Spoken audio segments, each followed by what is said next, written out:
Welcome back दोस्तों। आज मैं आपके सामने रिसेंटली मलयालम लैंग्वेज में रिलीज हुई एक क्राइम थ्रिलर सस्पेंस मूवी को लेकर आया हूँ। इसका नाम है रजनी। तो अब चलिए फटाफट से वीडियो को स्टार्ट कर लेते हैं। उससे पहले लुटा दो प्यार, फॉलो इंस्टाग्राम। कहानी की शुरुआत में ही अभिजीत और गौरी नाम के एक वाइफ एंड हस्बैंड को दिखाया जाता है। फिलहाल ये दोनों अपने फ्रेंड एलेक्स के घर डिनर पर जाकर वापस अपनी गाड़ी से अपने घर पर जा रहे होते हैं। रास्ते के दरमियान गौरी का भाई नवीन अभिजीत को वीडियो कॉल करके उसे बस ऐसे ही शादी के बारे में बात करते रहता है। थोड़ी दूर जाने के बाद अभिजीत की गाड़ी एक सुनसान जगह पर रुक जाती है। पता चलता है कि गाड़ी में डीजल ही खत्म हो गया। तभी गौरी अपनी नींद से जाकर अभिजीत से पूछने लगती है, अरे ऐसे कैसे खत्म हो गया? तुमने कहा था ना आज सुबह ही तुमने टैंक फुल करवाया। अभिजीत यही कहने लगता है, हाँ मैंने तो टैंक फुल करवाया था, लेकिन पता नहीं कैसे इतना जल्दी हो गया। उसके बाद अभिजीत अपनी गाड़ी से उतरकर कैब को बुक करने की कोशिश करता है, लेकिन उस एरिया में एक भी कैब अवेलेबल में नहीं होती।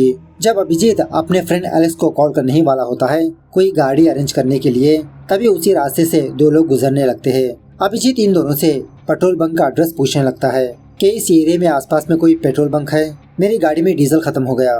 तो ये दोनों अभिजीत को पेट्रोल बंक का एड्रेस बताने लगते हैं। यहाँ से थोड़ी दूरी पर है एक। तो अभिजीत यहाँ से जाते जाते गौरी से कहने लगता है कि तुम गाड़ी में ही रुकना और सारे शीशे दरवाजे बंद कर लो, मैं अभी थोड़ी देर में आता हूँ डीजल लेकर। इस तरह से अभिजीत जाने के बाद गौरी अपनी नींद को दोबारा कंटिन्यू करने लगती है। लेटी रहती है, बस इसको नींद लग जाती है। थोड़ी देर के बाद गौरी को एक जबरदस्त आवाज सुनाई देने पर इसकी नींद टूट जाती है। गौरी को ये बात पता चलती है कि इसकी गाड़ी के ऊपर दो लोग झगड़ा कर रहे हैं। वो आवाजें देखकर गौरी के तो होश ही उड़ जाते हैं, बहुत डरने लगती है। जब तक गौरी अपने आप को संभालती इस गाड़ी से बाहर निकलती, तभी गौरी ये देखती है कि इसके गाड़ी के कान से खून बह रहा है, मतलब किसी ने किसी को मार दिया। खैर दूसरे सीन में हम दोबारा गौरी को देखते हैं जो हॉस्पिटल में एडमिट होती है और वो भी इसके सर को जख्म हुआ होता है। एक्चुअली कॉलेज के कुछ लड़के गौरी को जख्मी हालत में देखकर इसको हॉस्पिटल में एडमिट किया होता है। तो उसके फैमिली वालों को कॉल करके बुलाने पर एलेक्स की फैमिली और गौरी का भाई यहाँ पर आते हैं। अपनी बहन की हालत को देखकर नवीन तो शॉक में रह जाता है। थोड़ी देर के बाद इंस्पेक्टर पॉल हॉस्पिटल पर आते हैं केस की इन्वेस्टिगेशन करने के लिए। तो पहले इंस्पेक्टर पॉल एलेक्स से सवाल करने लगता है कि कल रात एक्चुअली हुआ क्या था। एलेक्स यही बात कहने लगता है कि कल मैंने अभिजीत और उसकी वाइफ गौरी को मेरे घर पर बुलाया था डिनर करने के लिए, तो वो दोनों मेरे घर पर आए, डिनर करके चले गए। दोबारा पॉल पूछने लगता है, क्या कुछ दिनों से अभिजीत के अंदर कोई बदलाव को देखा आपने? एलेक्स कहने लगता है, हाँ एक बार अभिजीत ने मुझसे ये कहा था कि उसको ऐसा लगता है कि कोई उसको फॉलो कर रहा है। मैंने उससे कहा ये सब कुछ उसका वहम होगा। कल रात को भी वो थोड़ा घबराया सा हुआ था। मैंने पूछा था लेकिन उसने मुझे कुछ भी जवाब नहीं दिया। उसके बाद पॉल उन कॉलेज स्टूडेंट से पूछने लगता है कि कल रात क्या हुआ था। वो तीन लड़के बताने लगते हैं कि सर कल रात हम लोग उस रास्ते से गुजर रहे थे, तो अपोजिट साइड में हमने ये देखा था कि एक गाड़ी के ऊपर दो लोग झगड़ा कर रहे थे और उस गाड़ी के अंदर एक मैडम फंसी हुई है। थोड़ी देर के बाद हमने ये देखा कि एक लड़की एक बंदे को चाकू से बार बार स्टैब करके मार दिया। दिखने में वो लड़की बहुत ही भयंकर थी सर। एक कॉलेज स्टूडेंट पॉल से कहने लगता है, सर वो कोई लड़की नहीं थी, वो लड़की के भेष में प्रेत आत्मा थी। अंधेरे में हमने उसका चेहरा तो नहीं देखा, लेकिन दिखने में हूबहू भूत जैसी ही लग रही थी। गौरी मैडम बहुत ही मुश्किल से दरवाजा ओपन करके हमारे पास भागती चली आई। जब हम लोग गौरी मैडम को हॉस्पिटल ले जा रहे थे उसी वक्त गौरी मैडम बेहोश हो गई। और यहाँ पर एक्चुअल बात ये है कि गौरी ने अपने गाड़ी के ऊपर अपने हस्बैंड अभिजीत की लाश को ही देखा, मतलब उस अनजान लड़की ने अभिजीत को ही मारा होता है। यही देखकर ये बेहोश हो चुकी होती है। कल रात को अभिजीत की लाश को भी हॉस्पिटल पर लाया जाता है पोस्टमार्टम के लिए। अभिजीत की लाश को देखकर एलेक्स और नवीन बहुत दुखी होने लगते हैं और इसी तरह जब ये बात गौरी को बताते हैं गौरी भी बहुत फुट फुट के रोने लगती है। दूसरे दिन इंस्पेक्टर पॉल पोस्टमार्टम करने वाले डॉक्टर से रिपोर्ट पूछने पर डॉक्टर कहने लगता है कि अभिजीत को बार बार छाती पे वार करने की वजह से उसकी डेथ हो गई और अनफॉर्चुनेटली उस रात बारिश होने की वजह से मर्डर वेपन पर सारे फिंगरप्रिंट्स वैनिश हो गए। तो हमारे साइड से no clues in this case. उसके बाद पॉल अभिजीत और गौरी के पर्सनल लाइफ के बारे में इंक्वायरी करने पर ये बात पता चलती है कि अभिजीत और गौरी की लव मैरिज हुई थी। पहले तो अभिजीत का फादर इस शादी से टोटली मना कर दिया था, लेकिन अभिजीत ने अपने फादर को मनाकर गौरी से शादी की। और पॉल को यह बात भी पता चलती है कि ये दोनों अपनी लाइफ में बहुत खुश थे, एक दूसरे से बहुत प्यार करते, इन दोनों का कोई दुश्मन भी नहीं था। तो सारी बात जानने के बाद पॉल यह सोचने लगता है कि अभिजीत को मारने वाली एक लड़की है, शायद अभिजीत का अफेयर उस लड़की के साथ था, उन दोनों के बीच कुछ झगड़ा हुआ और शायद उस लड़की ने अभिजीत को मारा। तो अपने डाउट को क्लैरिफिकेशन करने के लिए उसी वक्त एलेक्स और नवीन को पुलिस स्टेशन पर बुलाकर इसके बारे में पूछने लगता है कि अभिजीत का किसी लड़की के साथ अफेयर था। तो ये सुनने के बाद एलेक्स और नवीन थोड़ा बहुत गुस्सा करने लगते हैं। स्पेशली नवीन कहने लगता है कि अभिजीत ऐसा बंदा नहीं है, मैं मेरी जीजा को अच्छी तरह से जानता हूँ। खैर उसके बाद एलेक्स और नवीन पुलिस स्टेशन से बाहर आकर एक चाय की दुकान पर बैठकर चाय पीते हुए इसी के बारे में सोचते रहते हैं कि आखिरकार वो लड़की कौन थी जो अभिजीत को मारा। पुलिस फाइंड आउट करे या ना करे, मैं जरूर अभिजीत के मर्डर को पकड़ कर ही रहूंगा।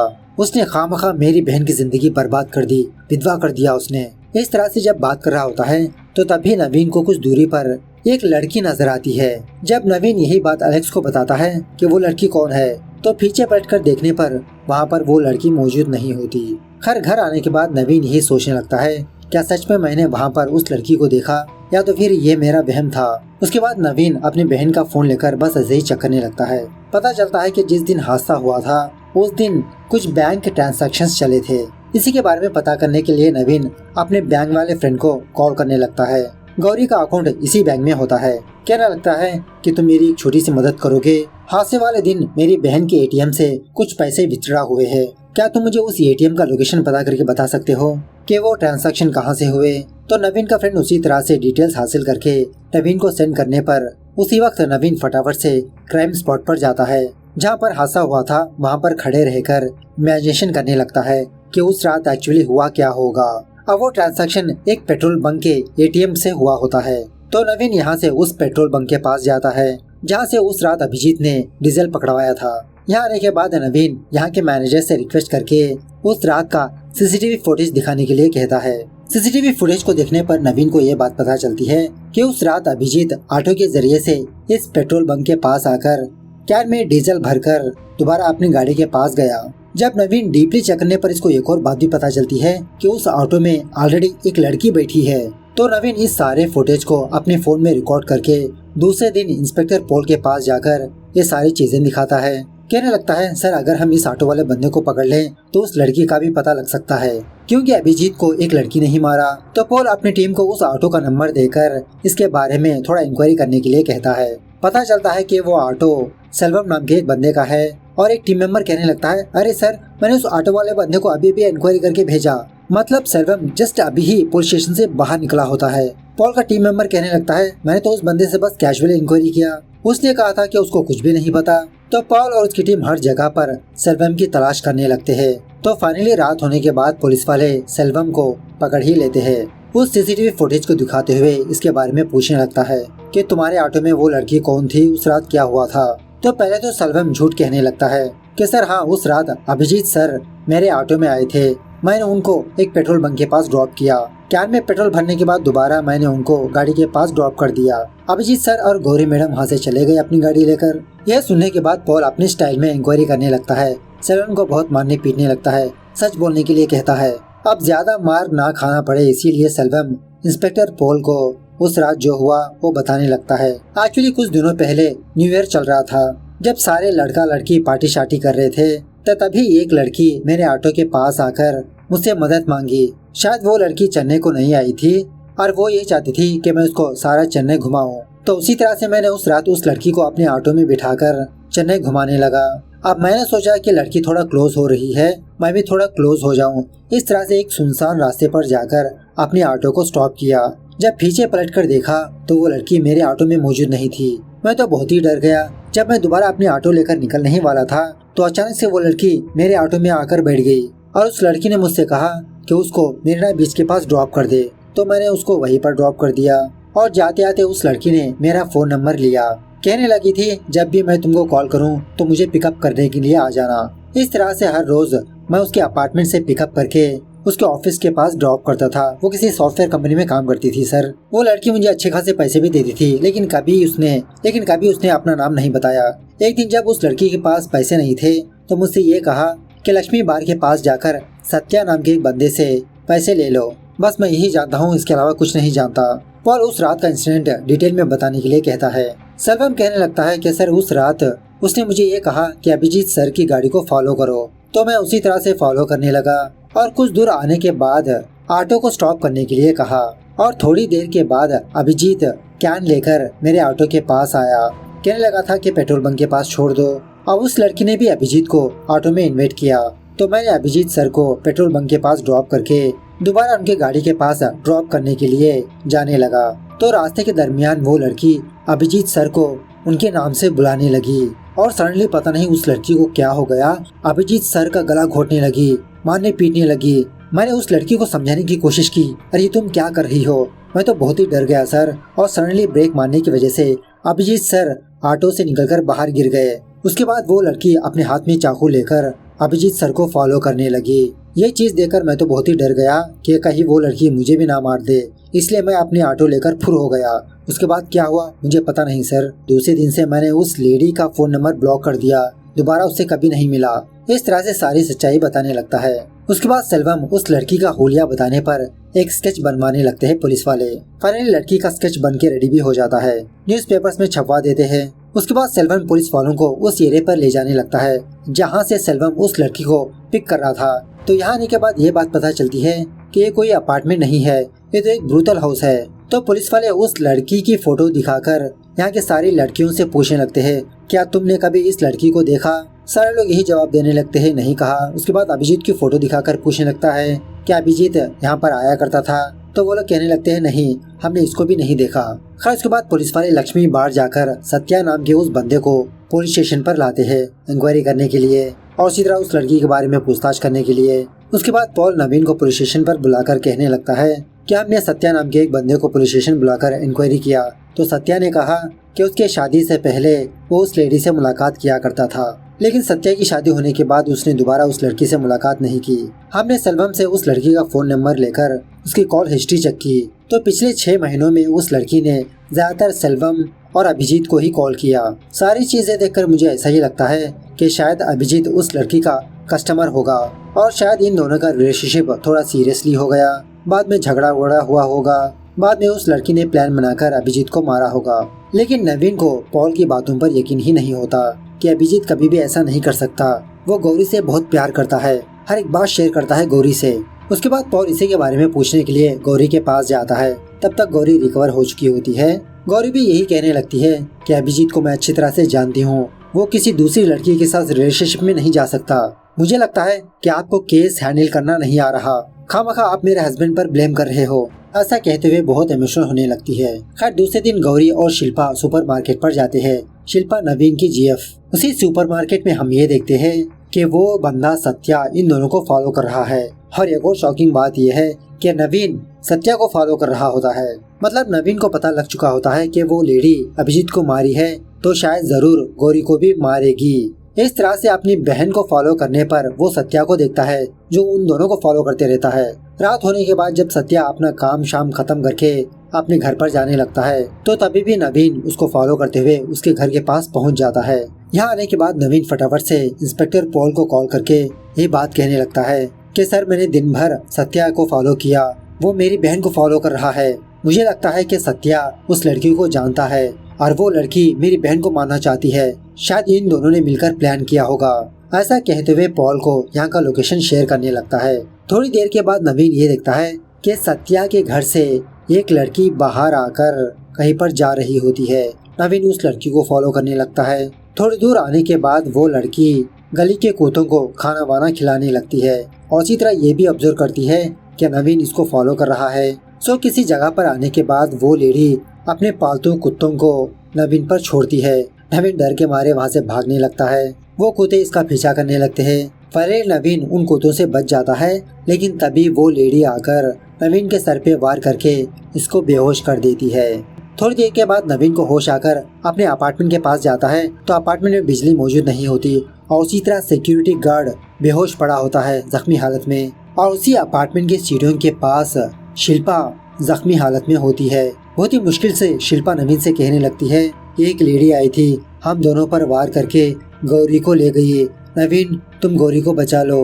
ये सुनने के बाद नवीन फटाफट से जब पार्किंग लॉट पर आता है, तो वो लेडी गौरी को लेकर अपनी गाड़ी में वहाँ से जाने लगती है।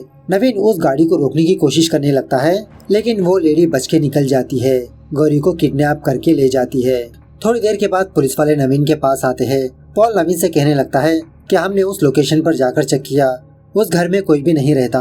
और इसी तरह नवीन को हौसला देने लगता है कि तुम फिक्र मत करो, हम किसी भी तरह से तुम्हारी बहन को फाइंड आउट कर ही रहेंगे। इस तरह से उस एरिया के सारे सीसीटीवी फुटेजेस चेक करने लगते हैं। किसी भी फुटेज में उस लड़की का चेहरा नजर नहीं आता, लेकिन एक कैमरे में उस लड़की का चेहरा फाइनली नजर आता है। उस लेडी के बारे में पता करने पर यह बात पता चलती है कि उस लेडी का नाम है मल्लिका।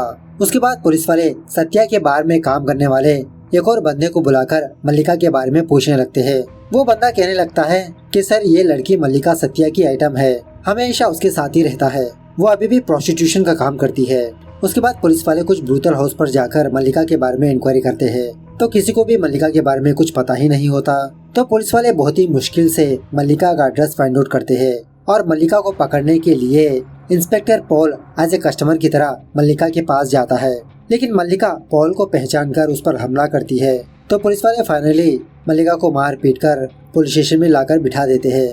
थोड़ी देर के बाद मल्लिका को देखने के लिए नवीन आता है और नवीन मल्लिका को देखकर शॉक में रह जाता है। फटाफट से वो इंस्पेक्टर पॉल के पास जाकर कहने लगता है, अरे सर, मेरी बहन को जिसने किडनैप किया वो ये मल्लिका नहीं है, वो दूसरी लड़की है। पॉल कहने लगता है, अरे क्या बात करो नवीन, वो लड़की यही है, शायद तुमने अंधेरे में उस लड़की का चेहरा ढंग से नहीं देखा होगा। इस तरह से पॉल नवीन को समझा बुझाकर यहाँ से भेज देता है, लेकिन नवीन अपने घर वापस आने के बाद इसको शक होता है कि मल्लिका के साथ एक और लड़की है और उसी ने अभिजीत को मारा। तो उसी रात अभिजीत सत्या के घर पर जाता है। जब सत्या अपने घर में मौजूद नहीं होता, उसके घर के अंदर जाकर तलाशी लेने लगता है। अब कुछ दिनों पहले पुलिस वालों ने उस लेडी का स्केच पेपर में छपवाया था ना, तो न्यूज़पेपर में उस लेडी को देखकर एक लेडी डॉक्टर पॉल को कॉल करके एक जबरदस्त न्यूज बताने लगती है कि एक्चुअली वो लेडी नहीं है, वो सत्या है। उसका असली नाम रजनी है जो मेरी पेशेंट है। एक्चुअली रजनी को जेंडर डिस्फोरिया डिसऑर्डर है, मतलब एक लड़का दिखने में लड़का जैसा लगता है, लेकिन उस लड़के के अंदर लेडीज की फीलिंग होती है, मतलब औरतों की तरह पहनना सजना। तो यही सेम प्रॉब्लम रजनी को थी। मल्लिका ने ही रजनी को मेरे पास लाई ट्रीटमेंट के लिए। हम लोगों ने रजनी को कुछ दिन काउंसलिंग देने के बाद उसको टोटली मेल से फीमेल में कन्वर्ट कर दिया। सत्या और रजनी दोनों एक ही है। यह सुनने के बाद इंस्पेक्टर पॉल फटाफट से नवीन को कॉल करके यही बात बताने लगता है। तो तब तक नवीन को भी पता लग चुकी होती है कि दोनों एक ही है। कहने लगता है कि एक्चुअली रजनी अभिजीत को क्यों मारा, इसके बारे में पता करने के लिए मैं रजनी के गांव पर जा रहा हूं और रजनी ने ही मेरी बहन को किडनैप किया। ऐसा कहते हुए उसी वक्त नवीन रजनी के गांव पर जाने लगता है। पता करने पर यह बात पता चलती है कि रजनी एक थिएटर में पली बड़ी थी, तो ज्यादा टाइम वहीं पर बिताती थी या बिताता था। सो नवीन उस थिएटर ओनर के पास जाकर रजनी के बारे में पूछने लगता है। तो वो थिएटर ओनर रजनी के बारे में सारी कहानी नवीन को सुनाने लगता है। एक्चुअली सत्या और रजनी ये दोनों भाई है। सत्या बड़ा था, रजनी छोटा। बचपन में ही इन दोनों के माँ बाप की डेथ हो गई थी। अब सत्या एक मैकेनिक शॉप में काम करते हुए अपने भाई रजनी को पढ़ाता था और इसी तरह इन दोनों को सुपरस्टार रजनीकांत से बहुत प्यार होता है, बहुत बड़े फैन होते हैं। जब भी कोई मूवी रिलीज होती पहले ही दिन जाकर थिएटर में देख लेते। अब जैसे जैसे दिन गुजरने लगे रजनी को लड़कियों के अंदर इंटरेस्ट बढ़ने लगा, मतलब लड़कियों के फंक्शंस में जाने लगा, लड़कियों की तरह सजने संवरने लगा, लिपस्टिक लगाता, लड़कियों के कपड़े पहनता। एक दिन सत्या ने इस चीज को देखकर रजनी को बहुत मारा पीटा, तो जिसकी वजह से रजनी बहुत रोने लगा। एक दिन रजनी की हरकतें देखकर सत्या मेरे पास आकर रजनी के बारे में बताया, तो मैंने इसको समझाया कि तुम रजनी को फोर्स मत करो, वो जैसा रहना चाहता है वैसे ही रहने दो। तो सत्या अपने भाई की फीलिंग्स को समझकर उसको लड़का से लड़की बनने की परमिशन दे दी। तो वो दोनों भाई से भाई बहन बनकर बहुत खुश थे अपनी जिंदगी में। रजनी लड़की बनकर ही घूमा करता था। खैर एक रात सत्या को उसका ओनर कॉल करके फटाफट से मैकेनिक शॉप पर आने के लिए कहा। एक गाड़ी की रिपेयरिंग करनी है और वो भी बहुत ही अर्जेंट। तो सत्या रजनी से कहा कि तुम सो जाओ, मैं थोड़ी देर में आता हूँ। रजनी कहने लगा था, नहीं भैया, मुझे अकेले में बहुत डर लगता है, मैं भी तुम्हारे साथ आऊंगा। इस तरह से सत्या रजनी को लेकर अपनी दुकान के पास जाता है गाड़ी की रिपेयरिंग करने के लिए। और शॉकिंग बात यह है कि वो गाड़ी और किसी की नहीं, अभिजीत और गौरी की होती है। इसी की गाड़ी थोड़ा ब्रेकडाउन हो चुकी होती है। जब सत्या गाड़ी की रिपेयरिंग कर रहा होता है तो गाड़ी में गौरी मौजूद होती है। गौरी को देखकर रजनी बहुत खुश होने लगती है, सोचने लगती है अगर मैं पूरी तरह से लड़की बन जाऊं तो ऐसी ही खूबसूरत दिखूंगी। इस तरह से गौरी के करीब जाकर उसके गहने, जेवर, साड़ी वगैरह चेक करने लगती है और कॉम्प्लीमेंट भी देने लगती है कि मैडम आप बहुत सुंदर लग रही हो। लेकिन गौरी इसको गलत समझकर धक्का दे देती है रजनी को। रजनी बेचारी नीचे गिर जाती है। अभिजीत के गले लगकर कहने लगती है कि वो लड़का मुझे अब्यूज कर रहा है। तो इस छोटी सी मिसअंडरस्टैंडिंग की वजह से सत्या और अभिजीत के बीच हल्के से झगड़ा होने लगता है। देखते ही देखते ये झगड़ा हाथापाई में कन्वर्ट होता है। इसी दरमियान में अभिजीत जब सत्या को धक्का देता है तो सत्या एक लॉरी से टकराकर उसी वक्त सत्या की मौत हो जाती है। ये देखकर बेचारी रजनी बहुत फूट फूट के रोने लगती है। पुलिस स्टेशन जाने के बाद भी रजनी अभिजीत को बहुत मारने पीटने लगती है, किसी ने मेरे भाई को मारा। जब पुलिस वाले रजनी को रोकने की कोशिश करने लगते हैं तो रजनी पुलिस वालों पर भी टूट पड़ती है। अब ये देखकर वो पुलिस वाले रजनी को लॉकअप में बंद कर देते हैं। अभिजीत और गौरी को वहाँ से भेज देते हैं। आधी रात को एक पुलिस वाला रजनी को नंगा करके उसके साथ बलात्कार करने लगता है। उसके बाद रजनी ये बेइज्जती देखकर इस गांव को छोड़ के चली गई और बहुत दिनों के बाद रजनी वापस मेरे पास आई। मुझसे कहा कि इसने चेन्नई में अभिजीत और गौरी को देखा, जो वो दोनों बहुत खुश है मेरे भाई को मारने के बाद। मैं उनसे बदला लेना चाहती हूँ। इस तरह से रजनी प्लान बनाकर पहले अभिजीत को मारा और अब फिलहाल गौरी इसी के कब्जे में होती है। गौरी को किसी जगह पर बांध के रखा होता है, बहुत मारती पीटती रहती है। तो इस तरह से ये थिएटर ओनर नवीन को सारी बात बताता है। कहने लगता है कि तुम रजनी को रोक नहीं पाओगे। नवीन कहने लगता है कि जिस तरह से रजनी को सत्या से प्यार है उसी तरह मैं भी अपनी बहन से बहुत प्यार करता हूँ। और एक्चुअली आज रजनीकांत की मूवी रिलीज हो रही होती है तो रजनी उस थिएटर के पास आकर बहुत डांस वांस करती रहती है। नवीन रजनी को देख लेता है, फटाफट से रजनी को फॉलो करने लगता है। रजनी एक सुनसान जगह पर जाती रहती है। यहाँ आने के बाद नवीन ये देखता है कि इसकी बहन गौरी किसी जगह पर बंदी पड़ी है। जब बचाने ही वाला होता है तभी रजनी नवीन के सर पे वार करके बेहोश कर देती है। उसके बाद इन दोनों को किसी सुनसान जगह पर लाकर गड्ढा खोदने लगती है जिंदा दफनाने के लिए। उसी वक्त पॉल और उसकी टीम यहाँ पर पहुँच जाते हैं क्योंकि नवीन ने ऑलरेडी पॉल को लोकेशन शेयर किया होता है। जब पुलिस वाले रजनी को पकड़ने की कोशिश करते हैं तो रजनी इन सारे पुलिस वालों पर टूट पड़ती है। थोड़ी देर के बाद नवीन होश में आकर रजनी से फाइट करने लगता है। फाइनली जब रजनी को मारने ही वाला होता है तभी गौरी आकर नवीन को रोकने लगती है कि प्लीज उसे मत मारो, उसने जो भी किया अपने भाई के प्यार में किया, इसमें उसकी कोई गलती नहीं है। तो बाद में पुलिस वाले रजनी को गिरफ्तार करके वहाँ से ले जाते हैं। जब रजनी जेल में अपनी सजा काट रही होती है तो वन फाइन डे नवीन रजनी को रजनीकांत का पोस्टर भेजता है। ये देखकर रजनी बहुत खुश होने लगती है और पोस्टर के पीछे ये भी लिखा होता है, अपनी सजा खत्म होने के बाद तुम जैसा रहना चाहती हो वैसे ही रहो, प्लीज हमारे फैमिली के ऊपर मत आओ। तो रजनी को भी अपनी गलती का एहसास होता है। फाइनल सीन में हम ये देखते हैं कि जब रजनी जेल से रिहा होती है तो रजनी उस पुलिस वाले को मार देती है जिसने लॉकअप में इसका बलात्कार किया था। इस तरह से ये मूवी यहाँ पर दी एंड होती है। तो मूवी कैसे लगी कमेंट करके बताना जरूर। मिलता है अगली वीडियो में, तब तक take care, bye bye, see you soon.